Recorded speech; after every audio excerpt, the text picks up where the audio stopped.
Hey, it's Andrew Downs. I'm proud to support Three Beards Media, and I would love to work with you. If you need merchandise for your company, organization, band, softball team, whatever, I can help. From name brand apparel to promotional items, large orders or small, online stores, and more, I can help your brand stand out. AKC Marketing is local, based in Johnston, and we are an employee-owned business, so our costs are low and our turnaround times are fast. But most importantly, we give you personal service to make sure you get exactly what you're looking for. Email me at andrew@akcmarketing.com or find me on social media, and let's make some cool stuff together. Now sit back and enjoy this Three Beards Media podcast. This Three Beards Media podcast may contain mature themes, and if you're not down with that, we got 3 words for you. Like the podcast. Nailed it! Would you like to sample some of my nuts?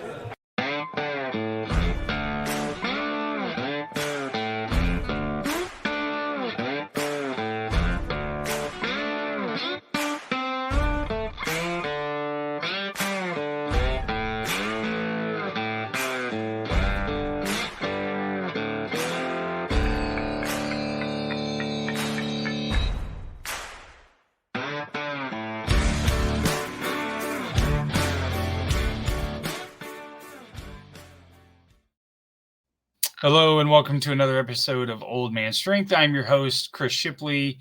My co-host Aaron is out tonight. He's got parental duties. He's watching his daughter's final volleyball game. So I brought in yet again Drew Shipley, not related. We are not related, as the famous line from Forrest Gump goes. But Drew, how are you? How are you doing tonight? It's wedding week, Chris. I'm a little busy.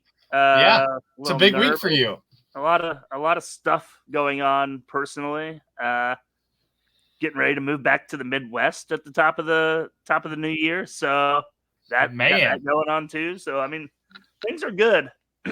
Jenny took off to Des Moines this morning, so she should be pretty close by now. It's 16-hour drive, Chris. So it's a wow. It's a haul, but she's a road warrior. She can do it in a day. Don't you work for the government? Don't you have a lot of money? You couldn't fly her back? Weddings aren't cheap, though. So that's the problem. Right. I know. I'm aware. Also, with that being said, the dog went back home with her as well. Oh, okay. The dog is in the wedding, as a matter of fact. Yeah. Okay. So, sure. That makes sense. So, I appreciate that you wore the Washington Commanders jersey for me, just because that whole Hail Mary thing last week is already out of my mind. So I'm not near as offended as I would have been last week. Well, I mean, I guess it could have been Texas Tech, but I don't have any of that gear. But okay. See, I ain't petty like that no more, Chris. I'm almost 40, so old man strength. I almost belong onto this podcast. There you go. No. Well, I appreciate you pitching in tonight. I'm super excited for tonight's guest. Tonight's guest is a personal friend of mine, and I've gotten really close to him probably in the last 3 or 4 years after some retreats at church and doing some projects together for the nights, and just overall just getting to know him. And he's got a long history here in Des Moines in radio, and then also in magazine and editing. So I am super excited to bring on our guest tonight, Dave Campbell, former Radio Dude magazine editor. Dave, how you doing tonight? I'm great, guys. How are you? Awesome. Good. Doing really well. Drew, we'll let you pass on, being nearly 40. Right. I know, right? It's been a long time since I've been nearly 40. Dave, I was thinking of that today because I was trying to figure out, I don't know that I know how old you are, but you reading at your background and when you graduated, I was like, there was a couple times I was like, let's see. How old do you think I am? Was without doing the math. 66? You shouldn't. Don't you know you shouldn't ask questions you don't know the answer to, Dave? I'm 57. I'm not old. That's the old Monty Python bit. I'm 62. Oh well, then see, you were retired. I was in my head. It was 65. That's when people retired. That's where I was going with it. I was blessed to be able to retire early. Well, there you go. Well, we'll get to that here in a little bit. Yeah. So, I gave you a brief little introduction, but I think what we always like to do here is kind of start from the beginning and go from there. So what I would love to do is love to hear a little bit about your younger years. Like when you were a kid, were there any hobbies or activities that kind of shaped you when you were a kid that stick with you today? Yeah. It's funny how you draw different things from your parents and you don't even really realize it until later in life. It was pretty obvious. My dad was an avid DIYer. He loved from the time I can distinctly remember being a child, probably 5 years old. I had an older brother who was 22 months older than me. People called us identical twins born 22 months apart, but it didn't really work that way. But I can distinctly remember being woken out of bed by my brother Steve one Saturday morning saying, "We're getting a bar." And I had no idea what a bar was even at that age. And it's because my dad was going to build a big addition onto the back of the house. And part of it was going to be what we would call a peninsula now, but at the time it was called a bar, kind of a breakfast bar kind of thing. So, but Dad did all that stuff himself. And he was an accountant by trade, but he always called himself a frustrated carpenter. And I just kind of always grew up around that stuff. And so that was just as natural to me as breathing, just doing stuff. And the other thing that, so my hobby has always been working on the house. It always baffles me when people don't, I understand it doesn't baffle me, but the number of people I know that have no clue how to work on their house at all. And I'm just kind of, it's just so out of my sphere of experience. It's hard for me to understand that, but again, I'm an old guy, so that's kind of what comes from being an old guy. Sure.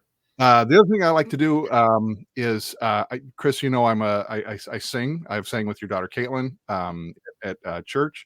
I've been part of a music ministry group for about 25 years now, maybe longer. And I never sang in high school. I didn't do any singing at all with groups or didn't have any training or anything like that. I sing along with the radio was pretty much it. I know the lyrics to lots of old songs, but I didn't really think about. My dad could not carry a tune in a bucket, but my mom actually was a pretty good singer. So I must have gotten that from her side of the family, I guess. But those are two of the things that I guess sort of define me now. I'm still a very avid DIYer. I still love to work on stuff around the house. Since retirement, my buddy and I have remodeled 5 bathrooms now. We are not for hire. I was just going to ask. I got a main floor half bath here that I'm going to need some work done. We just say you can't afford us. That's right. There you go. But so very active in that, and then I've sort of formalized the singing with my friend Renee, who invited me to sing with her just out of the blue 25 years ago, and we've been singing together ever since. And that's another one of my passions is music. You mentioned something about it flabbergasts you that some people don't even know how to work on their house, and you learned a lot of that from your dad, I assume. I can remember there was something wrong in the bathroom, and I don't reflect a lot on my dad passing. Like he was, older and he was in bad health, and I know in my heart that he's in a good place and things like that. And I miss him sometimes, but I don't tend to dwell on it a lot. But there was something going on. I can't even remember what it was in the bathroom, and I was struggling to get it fixed, and I didn't know what to do. And I just remember going down and sitting on the couch and going, this is one of those times where I wish I could pick up the phone and call my dad. Yeah. Yep. Or I wish I would have been paying him more attention when he did work on stuff. Now, that being said, our bathroom at my house may have been unfinished for probably 4 or 5 years. My dad worked sheetrock and construction, so he knew how to do it. It was one of those deals when you did it at your own house that was, at his speed, and he wasn't really thrilled about doing it. But I didn't say I finished projects, Chris. I do have a lot of the fear of completion syndrome in me. There's a lot of times when I will get a project, I love working on it, and I will get to the last 10% of the project, 5% of the project, and I just can't finish it, for whatever reason. I don't know what the story is behind that, but I know other people that have the same issue. Just fear of finishing, I guess, fear of not knowing what's coming next. I don't know. You kind of bring up a good point, Chris, about like taking notes from our from our folks. My old man's 65. He had a hospital scare, as you know, Chris, over the summer. And it made me kind of look back into, some of the some of the key things my dad taught me, and putting it down on paper, and like being able to recall that whenever I'm going to need, when he's not there for me, the ABCD type things. Like I'm not very handy myself, Dave, but there are a handful of things that will save me a lot of money in the long run that my dad has taught me. Even like things like recipes like my grandma makes for like holidays and stuff like that. Hey, how do you make that chocolate ice cream pie? I swear to God, Dave, I've asked her this a dozen times in the last 20 years. I just asked her last week, as a matter of fact, and I've made it before, right? So things like that, putting stuff down on paper, being able to remember and recall those things when we're not going to be able to, Yeah, several years ago, my mom put together, gave all the kids this for Christmas. I have 3 siblings. I have an older sister, an older brother, and a younger brother.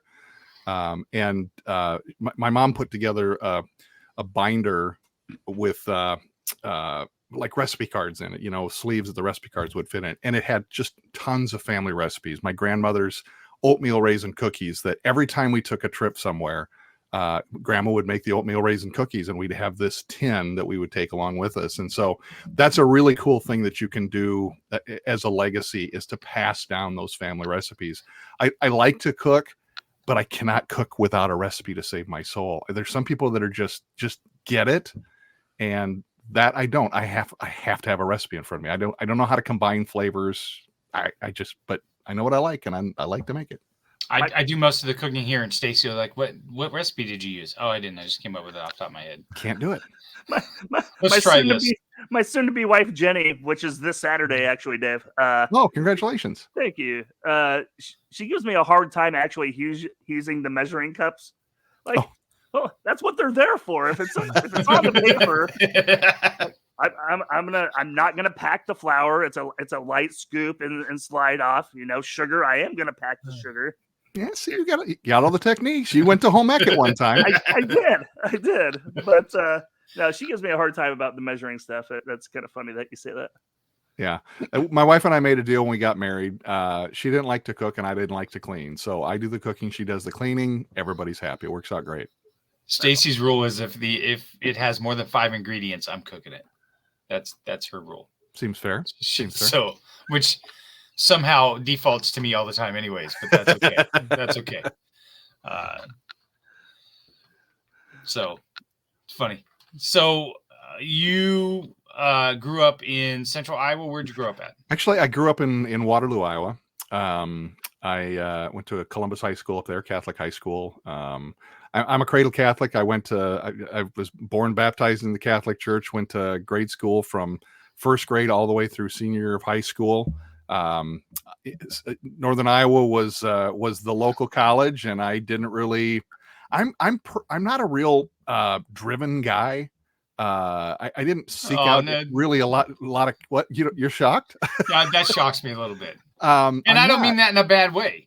No, I kind of take life as it comes, and that some of the stories that we may get into later might allude to that. But I was just going to go to UNI because it was easy, because it was nearby, and so I grew up in Waterloo, and went to school at UNI in Cedar Falls, and then after I graduated from college, I worked in radio for a couple of years at the 5,000 watt blowtorch KWLO AM 1330 in Waterloo, and got married, moved to Des Moines in August of 1987.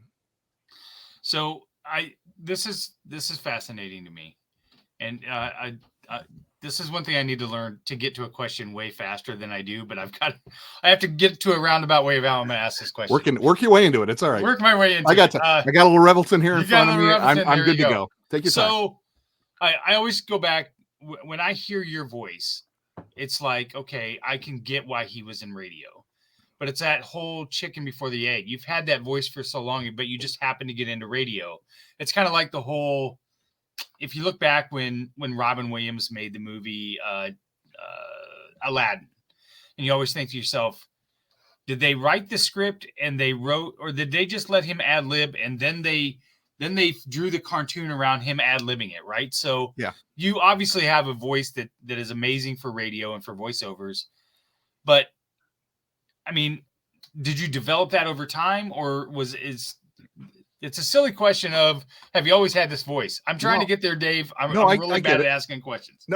You should get into podcasting then, because that's a really, really good way to. This might be the reason why we're struggling over here. Honestly, Chris, I don't think I have that great of a radio voice. I don't have the traditional radio voice. But when I was in high school, this will come as a tremendous surprise to you, I'm sure, is that I was kind of a class clown. Yeah, that's shocking. I mean, my brother and I, we shared a bedroom. We had every Monty Python album, every Bill Cosby album, Richard Pryor, all of the. I mean, that's what I cut my teeth on. So, and I kind of just learned quick responses, and I think what made me more successful in radio was not my voice so much, but my ability to think quickly, not always appropriately, but to think quickly. So, but the way I ended up in radio was I was always very good at math. I skipped a grade when I was very young. When I was a senior, and this is going to come as a shock too, but I wasn't in the athletic clique in high school. I wasn't one of the cool guys. I was a band and drama jock. And that doesn't necessarily play into it, although, kind of the performance is all kind of where this is sort of ties all this together, is sort of the performance. And you'll find that a lot of performers actually are introverts. And I would say that probably applies to me as well. My sons, they call it an extroverted introvert, which is probably the way I would be described today if we were putting labels on things like we do now. But I used to do this Ronnie radio voice, and, I could always kind of cut up the cool clique of girls in school. One of them had her locker next to me. Lori's locker was next to me, and she was in the cool clique, and we always got along real well. And they were, we had a fundraiser at the Catholic school every year, and it was a popcorn sale. And I used to do this Ronnie radio voice. And one year they asked me to introduce the cheerleaders at a pep rally. It was like, ladies and gentlemen, please welcome, the Columbus High School Sailor cheerleaders. It's just this boss jock pukey voice that I just put on for that. And when we did this fundraiser my senior year, Lori said, "Hey, do you want to come out? We're going to go record some public service announcements at some of the local radio stations. Do you want to do it during the school day? Come out, hang out with us, and we'll go and record these PSAs." And I'm like, you can do your Ronnie radio voice. And I'm like, I'm not going to do that. But I thought, what a great way to hang out with the cool clique of girls as a senior, right? And get out of school for half a day. And so the first place we went was 850 KLEU at 3232 Osage Road in Waterloo. And it was my favorite radio station. I loved listening to it growing up. Top 40 radio station. Had some great air personalities I just loved, largely based on the WLS radio personalities of Chicago back in the day. Anyway, they sat me down behind the microphone with the script and put the headphones on me. And I read the script. And it changed my life. It really changed my life. That afternoon, I went home and this is what I want to do. I was going to go into math or something. I was going to go something math related because I was smart at math. Not so smart at math now. That's what a lot of years of radio do to you. But it changed. My outlook changed literally in that instant. And I said, this is what I want to do. I want to be in radio. And so I went home that night, looked at the UNI catalog. This was the middle of my senior year. And I was going to go to UNI for something math related. And I looked through and I found out they had a speech radio TV degree. And I declared that as my major when I applied, and I never changed it. I stuck with it all the way through. People change their majors 2 or 3 times during the course of their career. College, I never did. I went straight through. I got an internship at 1330. It was KWWL at the time. Try saying that really fast when you got to say your W's, not W's. And it was funny because there was probably 10 of these internships available, and everybody else wanted the public radio ones. They were like, I went to a public radio. And they said, okay, we have this apprenticeship at KWLO. Who wants it? I looked around the room and nobody else was raising their hand. I'm like, hell yes, I'll take that. And that's how I got started in radio. And I went to the radio station. And they said, we don't know what to do. You can sit in the control room with the DJ and watch what they do and kind of learn how that's done. And then you can go back in the back room and you can sort some records. And that's kind of what I did. And it turned into a part-time job. They had one guy that quit. So I ran the God tapes on Sunday morning. I would be there at 6 o'clock in the morning and run all this pre-recorded religious programming from 6 in the morning until 1 in the afternoon. And, I'd do the weather in between and whatever else. And that was what I did. And that bloomed into a whole career in radio. Dave, you were saying that you didn't feel like you had a traditional radio voice. Could you kind of describe what that looks like to you, or sounds like to you, rather? You think of somebody like I'm trying to think. There's no really strong radio personalities now that would be known all over the place. But you think of somebody like Gary Owens. Gary Owens was that's you guys are too young for Gary Owens. Larry Lujak. No, you're too young for that. Like Ryan. Man, you are old. I'm 62.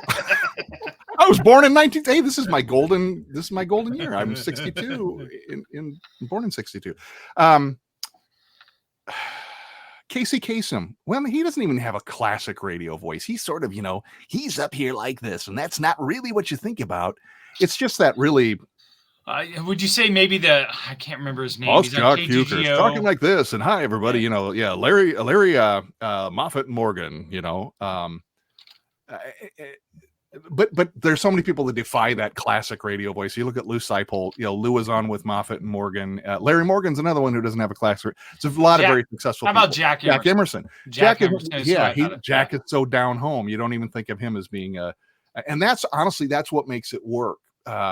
That's a successful radio personality. It feels like a friend. It feels like that person is talking to you one-to-one. You don't want to sound like you're being puked at. You want to be talked. You want to be conversed with. And I think that's something that I excelled at. So you started there. When did you move to WHO? So, got married August 1st of 1987. My wife, Annette, had already started her job at the Iowa State Auditor's Office. So I moved down after we got married. And that summer I had come down and I had 7 years of on-air experience under my belt at that time. And came down and we came down one weekend and I had called ahead trying to talk to program directors to try and see if I could get a full-time job in radio when I came down here. Nobody had anything for me. And I get it. There's just not that many radio jobs, period, in any given city. You get 10 radio stations and 5 air personalities on it. That's 50 people in the whole city working in radio. And so, people were like, oh, you'd be great. I can have you work from 2 to 4 a.m. on Sunday mornings. I'm like, if I had to take it, I would take it. But I went to WHO and I talked to the general manager, a guy named Steve Shannon. And Steve was there working on a weekend. This was the general manager of the station. He was there on the weekend and he agreed to meet with me. The station was, all closed up, and he came down and got me at the door and came up and talked to me. And he said, we don't have any air positions for it. We're a news talk station and we don't, and I'm not a news talk guy. He said, we don't really have any on-air positions for you. He said, but our problem right now is that we have all these pre-recorded shows on weekends that we run, and that requires a technician, a board operator to run those programs and plug the commercials in. And we don't have anybody that can do that very well. So what we'd like to do is we'd like to hire you to work 10 hours on Saturday and 10 hours on Sunday every weekend. You get 20 hours a week on 2 days, and then we'll get you enough hours during the week doing other stuff to get you up to 32 hours a week. You'll be full-time. You'll be able to get benefits. I'm like, well, that's way better than 2 to 4 in the morning on the oldie station. So I took it, and it was a crap job. I took it knowing it was a crap job. That's one of the most boring jobs you can have in radio is just plugging commercials into network programs. And I just made myself known, and I try to tell this to people that don't want to take a job that they think is below their station. Take a job. If you need a job, take a job that's less what you need. You at least get your foot in the door and get a chance to prove yourself. So the story at the time was Steve Shannon really wanted the guy who was doing mornings, Van Harden, to be the program director and do mornings. But Van said, no, that should be 2 full-time jobs. That's 2 full-time positions that you're only giving half attention to either one if you have that a combined position. And Shannon kept bugging him over and over and again for months, asking him, I really want you to be the program director. And finally, he said, Van, what's it going to take for you to take this job? And he said, well, I would take it if I could get some help. And Shannon said, fine, who do you want? And Van said, Dave seems kind of sharp. And I'd been there for like 2 months. Wow. doing crap work. Necessary work, but crap work. And so within 2 months of moving to Des Moines, I had gone from being a board operator, which I never worked any of those 20-hour weekends because I had to kind of learn the board and that kind of thing. And so it just happened so fast that they said I was basically the assistant to the program director 2 months after starting there. And it was awesome. It was awesome. I did get a chance to be on the air. I did afternoons for a year when they let the afternoon guy go. I wasn't great at it because it was still a news talk station basically, but they did play a little bit of music. I'm not a talk show host. I'm kind of a live and let live guy, and that doesn't fly very well in news talk. So they brought somebody else in, and that was fine. And then I started the Tradio show on Saturday mornings. They wanted me to do this show that was modeled after a show in KCMO in Missouri. And it's Facebook Marketplace on the air. I remember that show. I can remember listening to that show at night, and my dad was obsessed with it. He loved that show. Really? Yes. Well, that's awesome. Yes. That's awesome. My dad was a horse trader anyways, right? Like he would love to buy and sell stuff and things like that. So he would love that show. Yeah, we had regular callers on it all the time. And one of the things was that Steve was a brilliant radio mind, Steve Shannon. And he said, it's not about the callers. It's about the listeners. So have fun, because there's only 25 people that are going to get on an hour to talk about what they have to buy, sell, or trade. You're not serving those 25. You're serving the thousands that are listening. And so I would just constantly give people crap.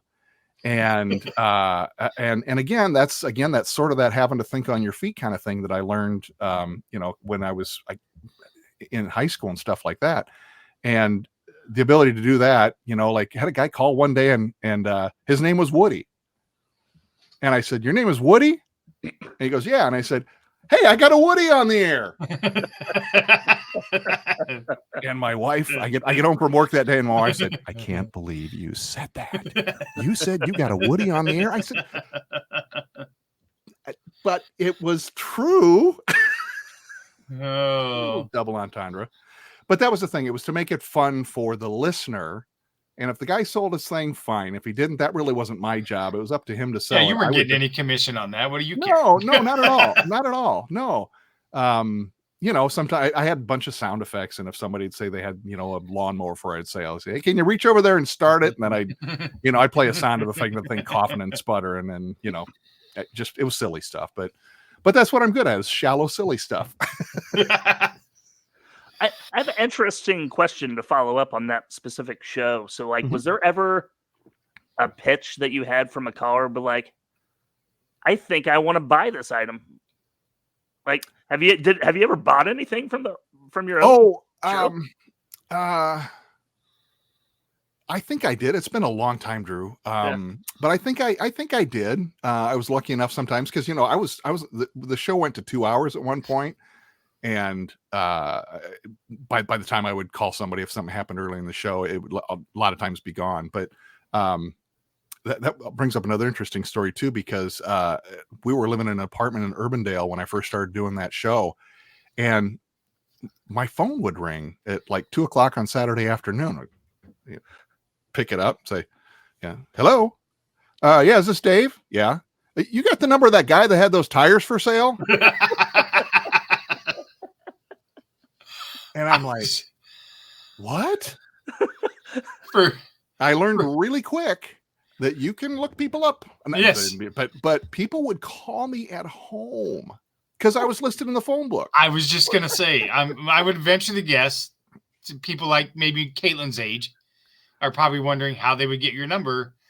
Yeah. There was a book at one point that they published everybody's phone numbers in. And I didn't have it unlisted because when we moved to town, I wasn't working. There was no reason to do it that way. Well, and it cost a lot of money. You think about it now. Could you imagine just a call in show where people just called in and just threw out their phone number for people on the air? Now, like that would never happen now. Right. Yeah. No way. Yeah. All the privacy concerns and all that. So the follow-up to that is several years later, we used to do the Crystal Studio at the Iowa State Fair. And people would come out and, we had all the air personalities had to come out and spend at least a little bit of time, not in the broadcast area out there, but in the area that the people were walking through and just shaking and howdying and stuff like that. And a guy came up to me one time and he goes, "Are you Dave Campbell?" And I'm like, "Yes, I am." And he goes, "So am I." And I said, "Oh, any calls for me?" "Yeah, I have to have my number changed at least 3 times a year." I'm like, "I'm sorry, but it's my real name. I didn't make up your name. It's my name." But your wife is the main number, the main name in the phone book. I don't know what to tell you. Well, actually, that's what we ended up doing. So in order to not have my number listed and not pay for an unlisted number, which was pretty expensive at the time, we just put the phone bill in her name, put the number in her maiden name, and nobody could find that. My family sometime would have a hard time finding us if they needed us. Right. But that was fine. That's how we got around that. But yeah, it was crazy. I remember you told a story once. I believe, didn't you take calls when because Rush was on WHO for a number of years? Rush Limbaugh, yeah. Did you not have to take calls about him and talk to people a lot about why he was on the air or whatever? Yeah. So I was married August 1st, 1987, and Rush Limbaugh started on WHO radio on August 1st of 1988. I just remember because it's my anniversary. It was my first anniversary, and you can imagine Rush's. He was well known in Sacramento. He was a local radio host for a long time. He didn't just suddenly achieve national prominence, but he started off his first day because nobody knew what he was and nobody could call because the show had just started. Nobody knew about it.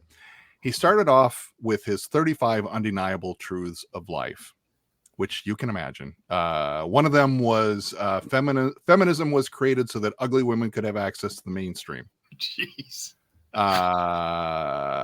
And it went downhill from there. So the switchboard was getting the calls at the front, and they would route them up to me because I was the assistant program director. Yeah, because they're not bothering Van with that. No. And so I learned pretty quickly how to diffuse angry callers. And the trick is to just not say anything. Let them talk. Because a complaint call goes something like this. "Yeah, you got that Rush Limbaugh on the air." And the longer they talk,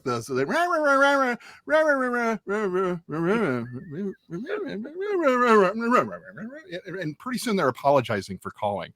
And if you just let them talk and let them run their course, you'll be fine. And anybody that's, and then then Rush would add an hour to the show, and WHO radio would add another show. And then people would call and say, "Now I have to listen to him for 2 hours." Like, no, you don't have to listen to him at all. Right. That's why they put dials on radios. You can listen to whatever you like.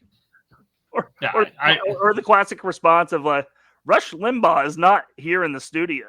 Right. Yeah. He's not here. I don't know what you want me to tell him, but I'll pass on. Yeah.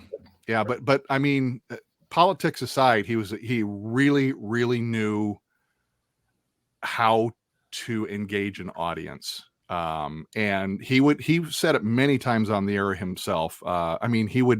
He had what he called, was it the condom update that he would do? And the theme song he would use was Up in the Air in My Beautiful Balloon. But he mentioned on the air, he illustrates the absurd by being absurd. And that was his whole take on things. I think he got to drinking a little too much of his own Kool-Aid later in his career, but he was on the air for a very long time and very successfully. Yeah, he was. You sent us a little bit of information. I want to touch on a few things. Sure. Your lots of notables since we talked about Rush. Oh, yeah. Just give me your top thoughts. How did you interact with President Clinton, Bob Dole, and Jesse Jackson? It was basically a nice to meet you handshake kind of thing.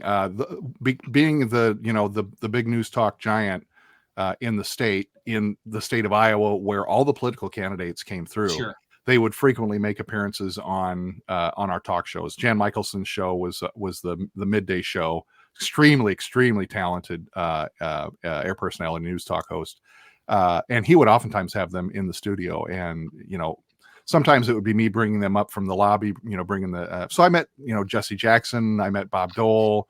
I met Clinton. Bill Clinton was during the floods of '93. I wondered about that. I wondered if that was, he was. That's a funny story behind that. The Secret Service came through. So of course there's no water in Des Moines during the floods of '93. The waterworks had been run over with flood water. And so the president was coming, and he was going to address, I don't know if it was the nation, but he was going to appear on WHO for some time and talk about the flooding. And so the Secret Service has to come through, and they have to, make sure there was windows at both ends of the hallway, which could be, a sniper could see through. So they had made us put paper over the windows. So they had to kind of basically screen everything. And Van is walking around with the Secret Service, Van Harden, taking them around, showing them things. And they get to the restrooms, and the Secret Service guy goes, and so if the president needs to use the restroom, this is the one he'll use, right? And Van's like, there's no water here. There's no place for the president to use the restroom. If the president needs to use the restroom, that's why he's coming. We don't have water. So, but I just got, again, it was, most of that stuff was just up and in passing, shaking the hand and saying nice to meet you kind of thing. One more WHO story I want to ask you about, and then we're going to take a break. But you were on the air during the 232 crash in Sioux City. Yeah, I've been on the air for a lot of disasters. When I was in Waterloo, I was on the air when the Space Shuttle Challenger really? Yeah. And again, this is me, an inch deep and a mile wide. It was like all the alarm bells are going off, and they're saying the Space Shuttle blew up. I'm like, okay. I just didn't recognize the gravity of the situation at the time. But as far as Flight 232, I just come on the air at 4:00, and we had the news block at the beginning. It was like 5 minutes of national news and 2 minutes of local news and weather. And I had I used to do this David Letterman type intro to my afternoon show, and it was about a minute long. And in the middle of that, and the newsroom at WHO was on the second floor. So the radio studios were on the third floor. News was on the second floor and opposite end of the building. So the only way that we could communicate with them was they had a camera in the newsroom, and we had a video monitor so we could see. And in the middle of my open, Kevin Teal, the news guy, is waving his arms frantically in front of the camera, and I'm like, I don't know what you want. And so in the middle of the program open, I dumped it and hit the breaking news sounder, and he came on and talked about how this plane had just crashed in Sioux City. And of course, nobody knew anything at the time that there was going to be 180 survivors or whatever it was. But it was, and you just kind of go with the flow at that point. And news mostly took that over. We went commercial free, just so we can continue as much as possible. Sometimes you just needed to regroup in the newsroom, so they might take a 2 or 3 minute commercial break to do that. But yeah, it's you just got to be ready for just about anything and go with the flow. I'm going to ask one more question, and then we'll get to this break, because it's kind of dawned on me. You worked for WHO Radio. You worked for people like you worked with people like Jan Michelson, who in a sort of a way was I don't want to was the talking head opinion show at that time back then, but I think they were much more based in fact and some reality and things like that.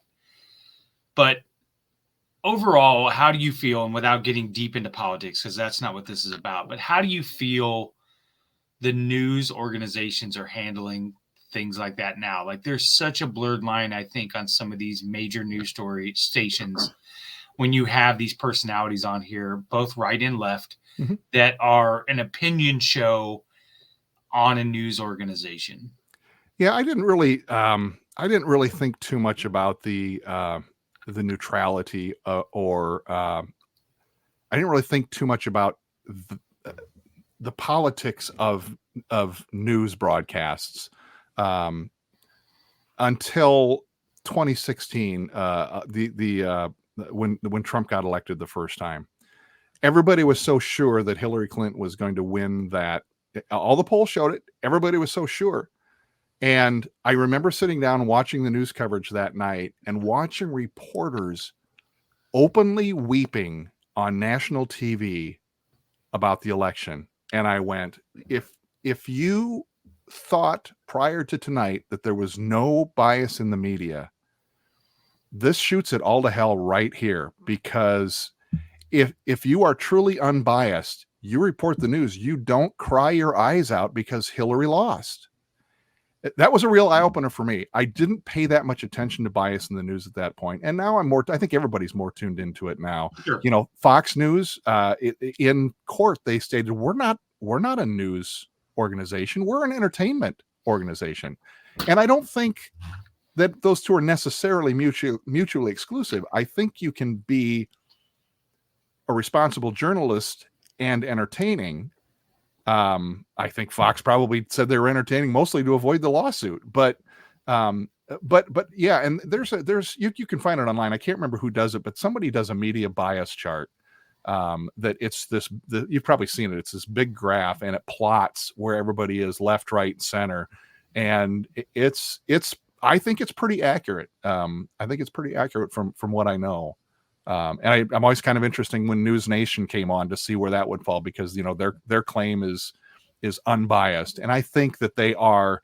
I think that chart, those people that put together that chart, I think they put them just a hair to the right of center. So I think that they would say that they're just a little on the conservative side, but they're about as fair as you're going to get. I'm not a big sit down and watch news channels person, so I don't really. I've been interested in that. I should watch that sometimes. I just don't. Yeah, I'm curious to always hear from people that were in the industry before and to see the change or whatever. I read a book, and this is probably the first time that I really recognized when it started to happen. It was a former CBS reporter. I think his last name was Bloomberg or something like that. Goldberg. It might have been Goldberg. And he was talking about at the time when Steve Forbes was running for president. And his tax plan, a lot of the headlines would say like words like radical or things like that. And, you know, it wasn't necessarily a radical idea. It was different. It was something that wasn't talked about before. But for them to use that term radical was an example of him saying of how the media uses words to slightly bias people's opinions based on that or whatever. And that was the first time I had read that. Yeah, 100%. And realized even just using the words like that can somehow move towards a narrative. So yeah, I completely agree. And I think especially in this era of social media, you know, with clickbaity headlines, you know, that's the other thing. I mean, it's gotten really extreme, but it's always happened that way. Sure. But you're right. Until somebody points it out, you don't think about that. You just go, okay, yeah, maybe it is radical. And then you go, wait a minute, is it really radical? Right. It's just different. Yeah. Yep. Yep. All right. Let's get a word from Revelton Distilling Company and from Greenberry Realty, and then we'll come back. And Dave, I want to switch gears and talk about. I'm fascinated that you would leave a career and go to try to do something else, and how you got that job. And I think I've asked you this personally before. Do you realize how rare that is that opportunity happened for you? So let's come back after a word from our sponsors. Making great tasting bourbon requires the perfect combination of ingredients, conditions, and time. The longer it rests, the better it tastes. Revelton Distillery's new single barrel bourbon is made from 80% corn, sourced 100% from Iowa farmers. And unlike mass-produced bourbons, each barrel of Revelton's single barrel bourbon is unique, proofed on when it tastes best. As they like to say, it'll be ready when it's ready. And to ensure the highest standards of quality and flavor, owners Rob and Christy Taylor oversee the production and bottling. Every single barrel. Iowa born, Iowa aged, Iowa bottled. Try the new single barrel bourbon from Iowa's own Revelton Distillery. ReveltonDistillery.com.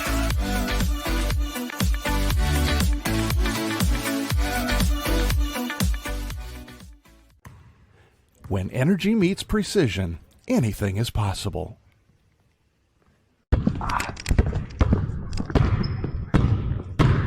I'm Carter Hawley, the Chief Energy Officer of the Iowa State Cyclones. I'm full of energy on and off the court, but nothing gives me more energy than helping families find their dream home.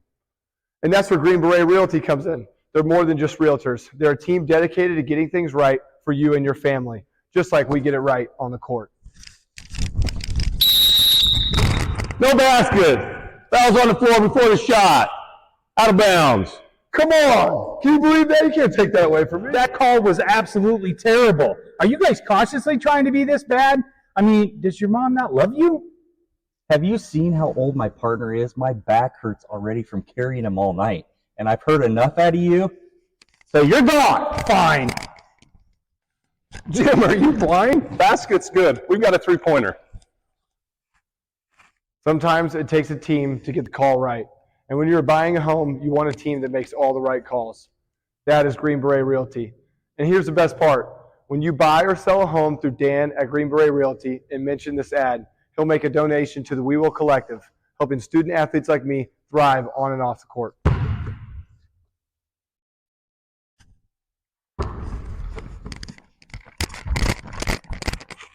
That call's so easy, even we can make it.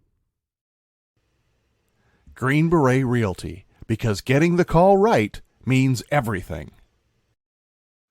And we're back, and I've just now realized that I've uploaded the wrong video. It doesn't have music to it, so I got to go back and change that. I haven't seen that ad yet, Chris. Yeah, that was a fun afternoon. And you know, obviously, the voice of Three Beers Media, Dave Campbell, does all our ads at this point. Gotta love that single barrel bourbon right here. There you go. So I guess let's just start it this way. You moved away from radio. What was the reason that you moved from radio, and then what makes you go to do something you've never done before? So after WHO, when I was at WHO, the sister station was KLYF 100.3. It's the bus now. They actually recruited me from totally being off the air to doing mornings. Mornings are the top position at any radio station. And so again, it was one of those little weird things where it was like, you know, I'm a cut up around the office. I knew I could do it, but the fact that they recognized it, that would translate to on the air, and maybe the Tradio days helped that too. I don't know, but I was very fortunate. I got to work with the Queen of Morning Radio, Pam Dixon, who passed away several years ago, but we had a great time. She was an awesome partner. I did mornings with her for 3 years. The program, she left because she was going through a divorce. Her daughter was 4 years old, I think, at the time. And where do you get daycare at 4 a.m. When you're going in to do mornings? And so she got out of radio. And so I was left without a partner. And the program director at the time went through the motions of finding a partner for me.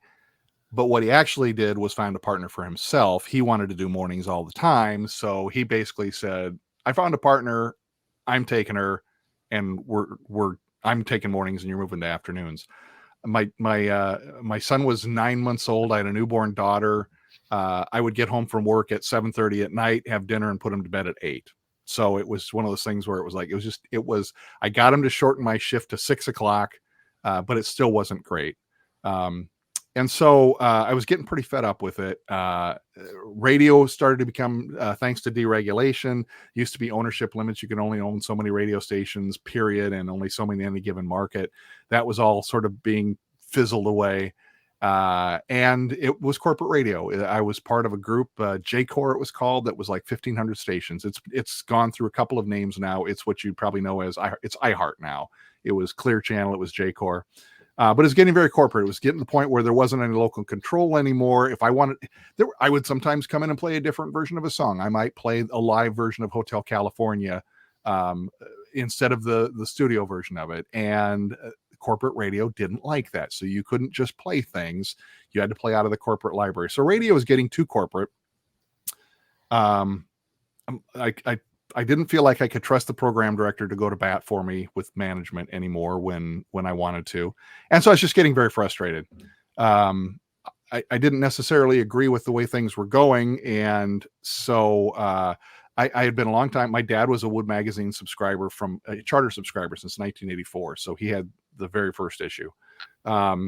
And I had a friend that worked at Meredith that they would get free magazines, and she would always bring her Wood magazines to me. And I eventually ended up with a subscription to Wood. Well, I had a particularly crappy day at the radio station one day, and I had come home and was flipping through my Wood magazine, and there on the third page, there was a thing that said, we're looking for a general interest editor. If you have a knowledge of woodworking techniques and skills, 5 years experience at a major magazine, and a degree in English or journalism, we're looking for you. I had none of that except the interest in woodworking. And I didn't even know, honestly, what an editor did. And so I was talking to a buddy of mine who worked at the radio station. He said, the guy that does my body work, he tests tools for Wood Magazine. Maybe he can help you. He gave me this guy's name. So I called Bob. That was the guy's name. And I called him and I said, hey, Bob, I said, my name's Dave Campbell. I got your name from Craig. He said, you test tools for Wood Magazine. I understand they're looking for somebody. What can you tell me about it? I talked to Bob for 45 minutes, an hour, something like that. Great guy.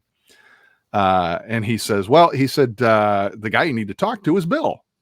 Bill's the one who's doing the hiring. I'm like, oh, well, do you have his number? Well, sure. So Bob gave me Bill's number. So I called Bill direct, said same thing. Hey, I see you're looking for this. I don't, can you tell me something about it? Talked to Bill for about a half hour. And then Bill's like, well, okay, we'll drop off your stuff with HR and we'll go from there. And I thought, well, that's it. I'm flushed. I'm done. That's it. He's just, that's the end of the phone call. That's the whole thing. And so that night I quick threw together a resume. I didn't have any writing samples because I wasn't a writer. I don't remember what I put together. I put together a resume. I don't know what I put together for samples, but I walked it over to HR because Meredith was basically right across the street from where I was, from the radio station. So I walked over there and HR was right inside the door, and I walked in and I said, I'm dropping this off for the Wood Magazine job. She goes, what's your name? I said, Dave Campbell. And she goes, oh, we've been watching for that. I'm like, okay. And so I sort of did an end round unintentionally. I mean, I hadn't interviewed for a job in a formal way since college because I just fell into these things. And so I didn't really realize that I was short circuiting the process, but it did end up back at HR. And I don't think I would have gotten through the HR smell test at first blush. I didn't have any of the qualifications. But because I accidentally sort of got in through the back door, they interviewed me and decided to hire me.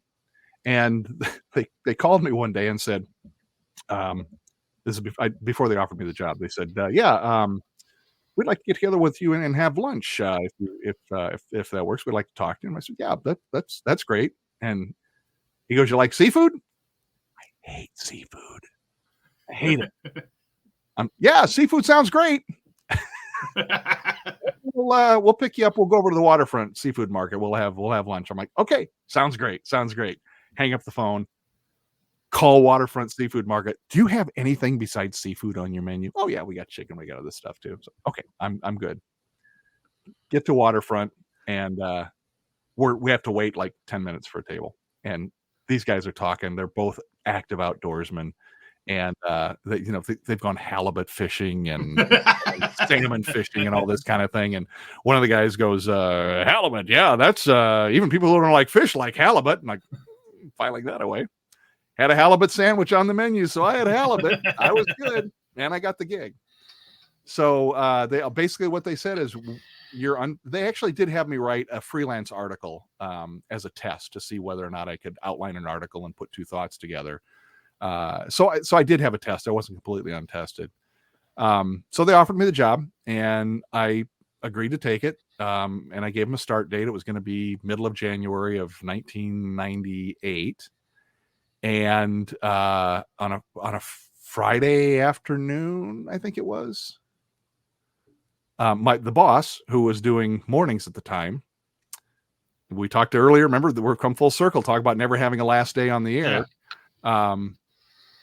When I turned in my resignation at 1:45 before my 2:00 air shift. And at that point, he should have said, you're done. You don't get to go on the air. He didn't. And I knew he wouldn't. So basically at 4:30, I said, there are things happening when you work someplace and there are things happening that you don't agree with. You have two choices. You can live with it or you can move on. I'm choosing to move on. And so I'm going to be leaving.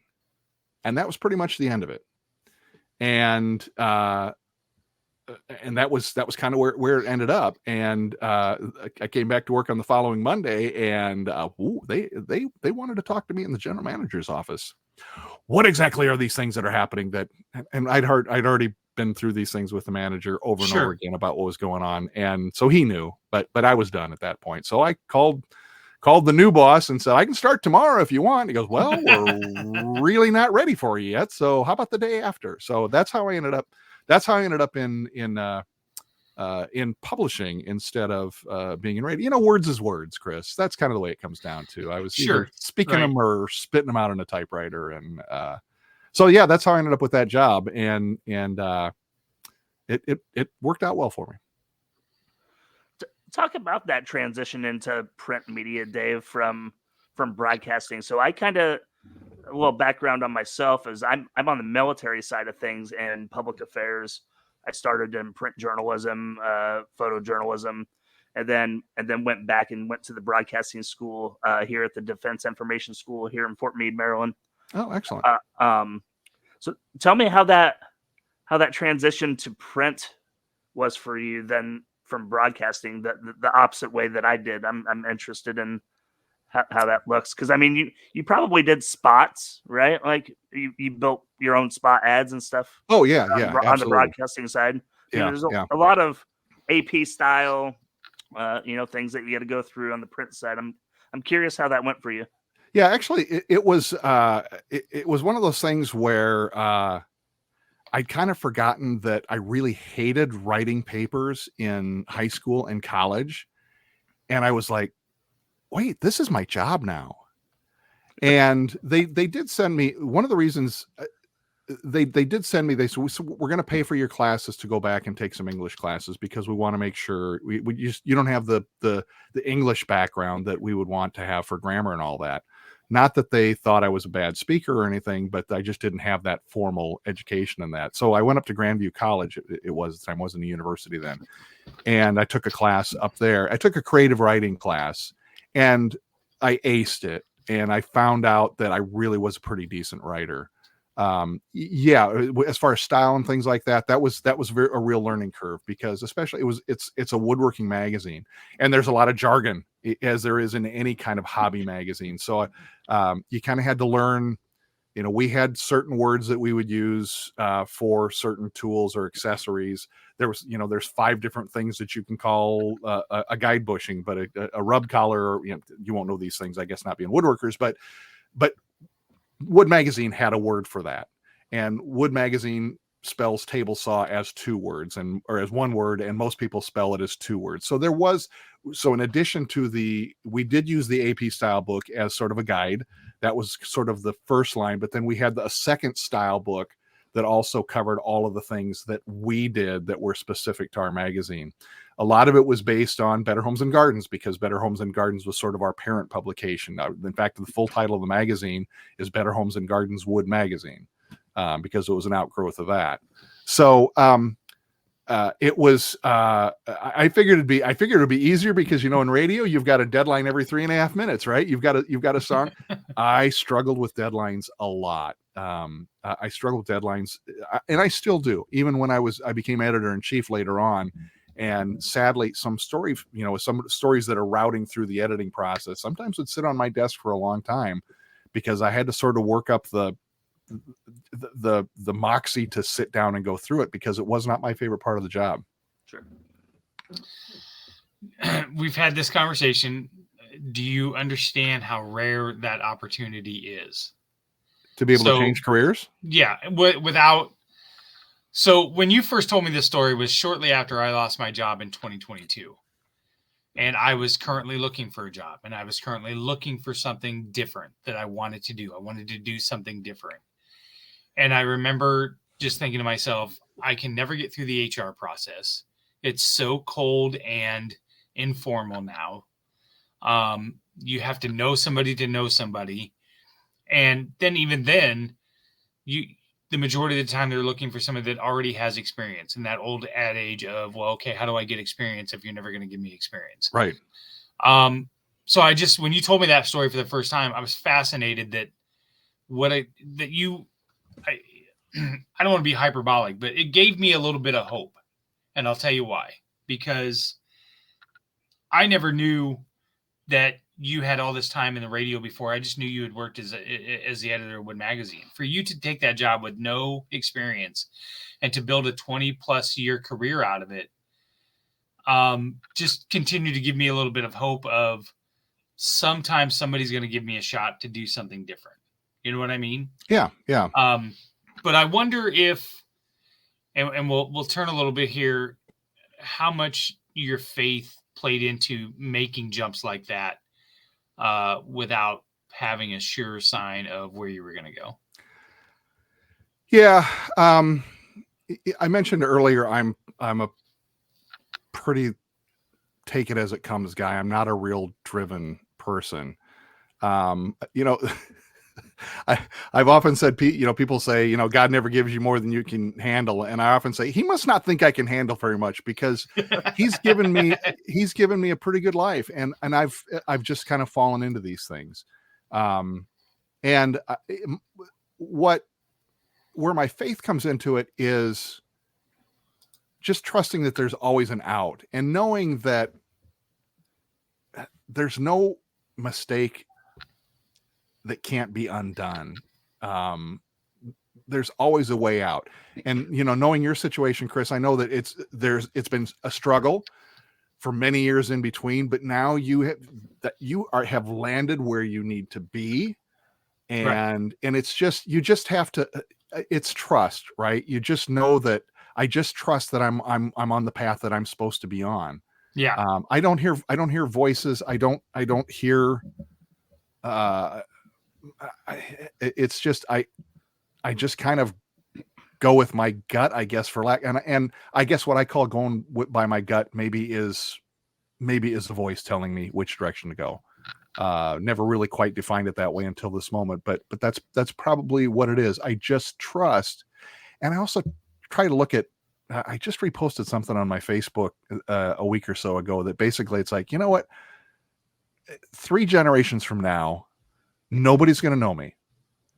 The things that I've built, my car, my house, all the stuff that I've done, I build woodworking projects and I give them to my kids and I hope that they'll pass them down to their kids. But after that, once I become great grandpa or one generation removed from that, they'll have no idea who I am. So life is too short to worry about that stuff. Sure. It's just, you just gotta I just roll with it. Yeah, it's funny that you're on tonight and we're talking about this time period, because I was actually at Sam's Club yesterday, and I'm walking through Sam's Club and a woman walks by me pushing a cart, and it was the lady that laid me off 2 years ago. And I said hello, and she turned around and she had a little bit of I wouldn't say shocked, but she was obviously not prepared to see me. And I just shook her hand and I said, I hope you're doing well. And I walked away, and Stacy said to me, she goes, that's kind of a blessing because you're in so much better place than you were. You know what I mean? Like, imagine where your life would be if she wouldn't have let you go from that job. Yeah. I just, there's a thing that I used to keep on my desk. There were times in the magazine when I was very frustrated. There was time, you just, it happens at work, right? If your boss micromanages you or doesn't manage you enough or whatever. But I found this phrase and I kept it posted by my desk, and it's rather lengthy, but the part that I always remember is that absolutely nothing happens in God's world by mistake. And that's a comfort for me, because it's like, regardless of where I am, good or bad or indifferent, I just trust that that's where I'm supposed to be. Yeah, absolutely. All right, we're gonna move into the next segment. We've got 2 quick segments here that we go to. Obviously, this one is going to be our Kyle Wintrust mortgage question of the pod. So, Dave, the way this works is I will ask you the question. We'll play a quick word from Kyle Lehman, and then we'll come back with your answer here. I'm going to go to the old tried and true one that we've asked since the beginning of this pod. You have a time machine DeLorean that you can go back 10 years from now. Actually, you're 62. Let's go back 15 years from now. That was a real dick move, Chris. Yeah, kind of. Yeah, all right. It was. I know. It was. So help me with the math. 60. So it's 47. 47. Go. Okay. All right. So you can go back and give yourself one piece of advice to 47-year-old Dave Campbell. What's that piece of advice? So hold your answer. Let's get a word from Kyle, and then we'll come back with your answer. All right. Whether you're buying, selling, or refinancing your home, or if it's simply time to renovate the one you're already living in, you need an experienced mortgage professional to help you analyze your financing options and to make sure the closing goes smoothly. And that's exactly what you get when you call Kyle Lehman at Wintrust Mortgage. Kyle's experience and expertise, coupled with Wintrust's rates and programs, ensures you'll get the mortgage that's right for you. You may even qualify for down payment assistance. Before you reach out to a realtor, call Kyle and get pre-qualified, empowering you to start shopping for the home of your dreams. Call Kyle at 515-473-0546. Kyle Lehman Wintrust Mortgage, 515-473-0546. All right, and we are back. Man, is it weird to hear your voice, Dave? No. But it doesn't sound to me like it sounds to you. I promise you. No, I get it. It sounds, my voice recorded sounds different than it does in my ears, but that's true for everybody, I guess. All right, so 47-year-old Dave gets a visit from 62-year-old Dave. What piece of advice are you giving? I don't know if I would give this advice to myself because I kind of live by it anyway. But I just would say, don't take life too seriously. I think that's just it's just, there's always other opportunities. My daughter was laid off at College this past summer. She was looked for work all summer and couldn't find anything. And in the fall, they called her back and offered her a position they'd created for her that was better than what she left, same place. And if you don't sweat that stuff too much, things come around. And if you don't worry, if you fret, you're going to make things worse for yourself. But just accept and move on. And don't, as far as not taking yourself too seriously, don't be afraid to take a lateral move or a step back to get around whatever the obstacle is. I did that. I did that in my career at to get to HO. Right. I mean, I was a personality, and most people would have said, maybe not most people. A lot of people would have said, I'm not going to go back to just being a board operator running network programs. That's below me. I did it, and I took it because I needed it, and it turned into a great opportunity. I got a chance to prove myself. And I think that's what I was trying to tell my daughter as well is, you can take a lesser job. It just got to get around the obstacle you have now. And sometimes that's a lateral move. Sometimes it's a step back, but you always can get around that obstacle. That's great advice.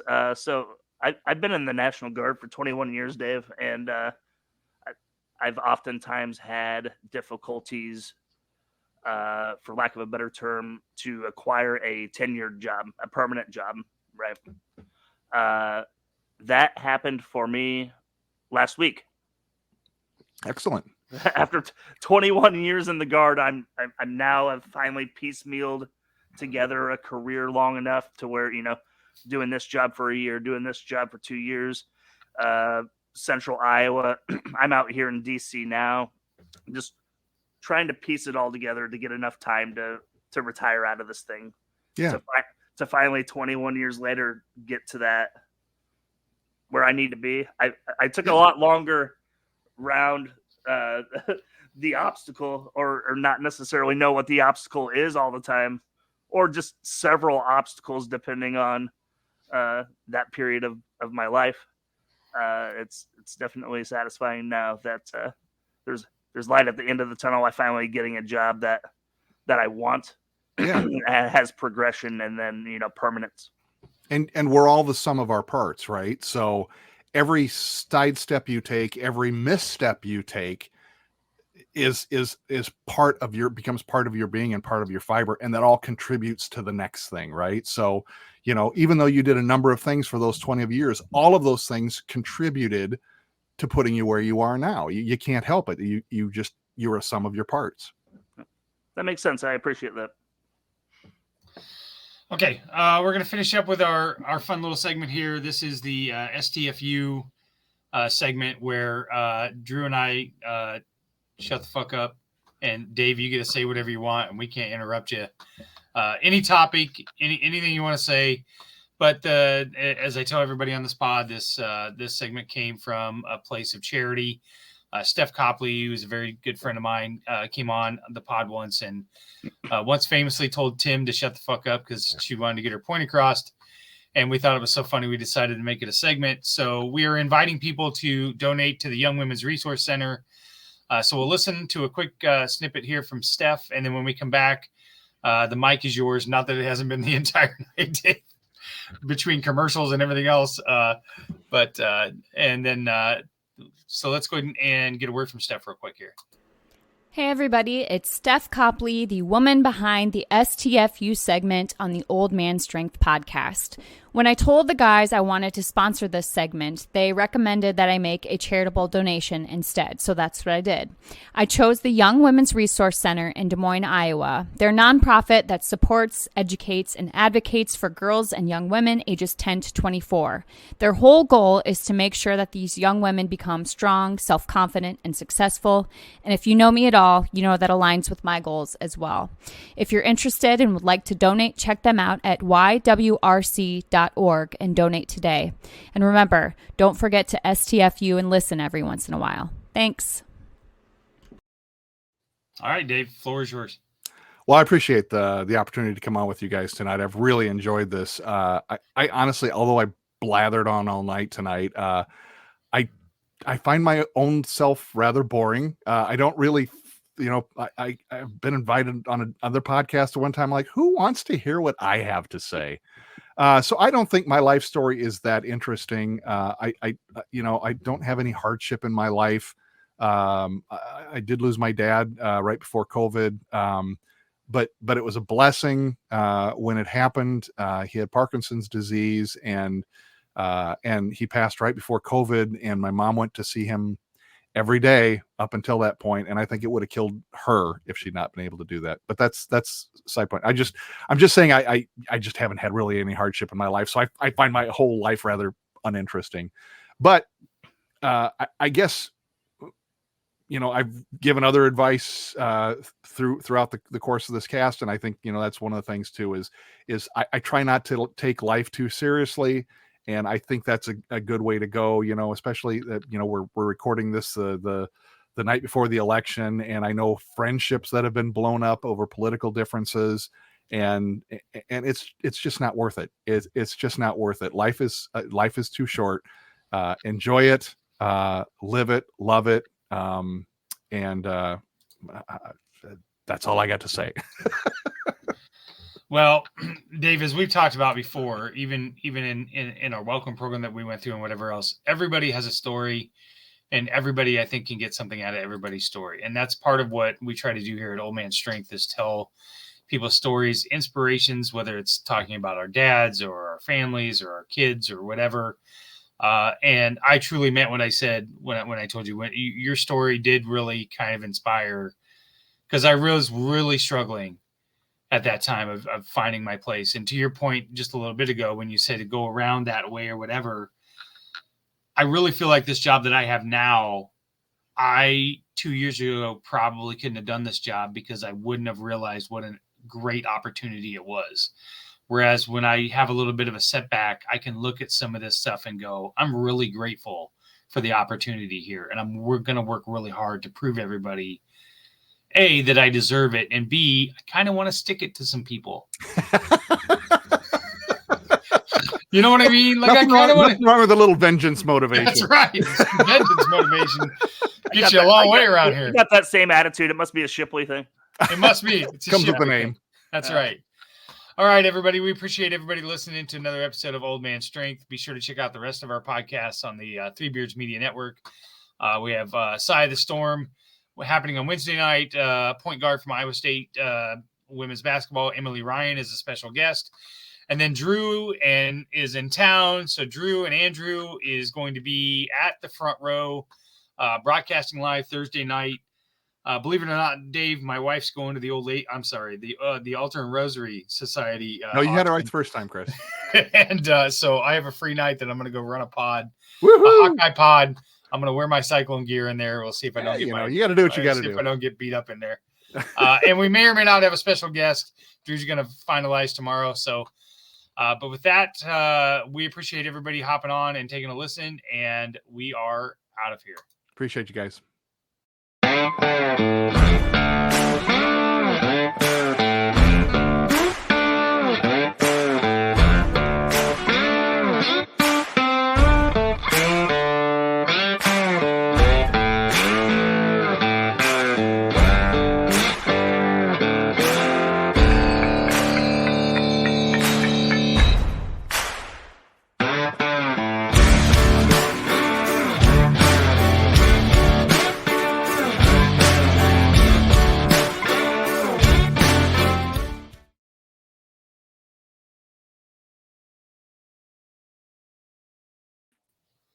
All right. We are